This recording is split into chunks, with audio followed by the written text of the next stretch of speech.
आपले होते त्याच्याबद्दल काय मी सांगू इच्छितो की आपल्याला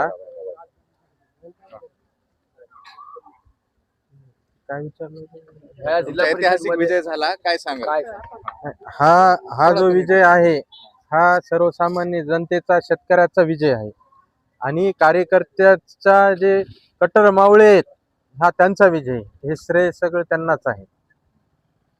खासदार जाधव यांनी तुमच्या फॅमिलीवर अनेक आरोप केले. वर्तुळकर फॅमिलीला पाडा असं आवाहन मतदारांनी केला होता, तरी पण तुम्ही एकटे निवडून आले, काय सांगा? खासदार जाधव साहेबांनी आमच्या फॅमिलीवर एवढे आरोप केले, पण त्यांनी त्यांच्या घरातलंच पाहावं काय वातावरण आहे ते. बाळासाहेब जाधवांचे किती आरोप आहेत त्यांच्यावर, ते आरोप सत्य आहेत.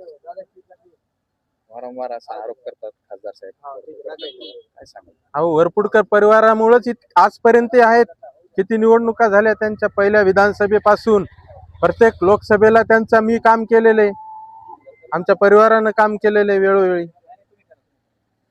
आणि खासदार साहेबांनाही लक्षात यायला पाहिजे की कोण्या निवडणुकीत पडायला पाहिजे, कोणी मदत केलेली आहे. आणि हा त्यांनी जो उमेदवार दिला ते महाविकास आघाडीचं आता विधानसभेला कोणाचं काम केलं त्यांनी? नव्हताच ना तो. त्याला उमेदवारी दिली खासदार साहेबांनी. त्याची काय परिस्थिती राहिली, किती नंबरवर आहे? मी आणखीन मला काही अद्यापर्यंत माहिती नाही आहे काय परिस्थिती आहे काय नाही, पण खासदार साहेबांना एवढी ताकद लावली कितीतरी सभा घेतल्या तिथं माझ्या विरोधामध्ये, ठाण मांडून होते तिथं, ठाण मांडून प्रत्येक बूथवर. पण हा जो विजय झाला तो सर्वसामान्य जनतेचा आणि कार्यकर्त्याचा विजय आहे. मतदारांचे आभार.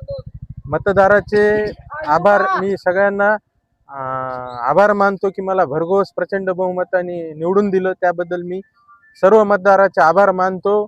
आणि आमचे जे नेते आहेत, आमदार बाबाजानी दुराणी साहेब, माजी आमदार सुरेशदादा देशमुख, रेंगे पाटील साहेब, नदीमजी इनामदार, भगवानरावजी वाघमारे, हे सर्व नेते जिल्ह्यातले, अभिजित भैया देशमुख, अमित भैया देशमुख, हे सगळ्यांचे मी सहकार्यानं आशीर्वादानं आज मी इथपर्यंत आलेलो आहो.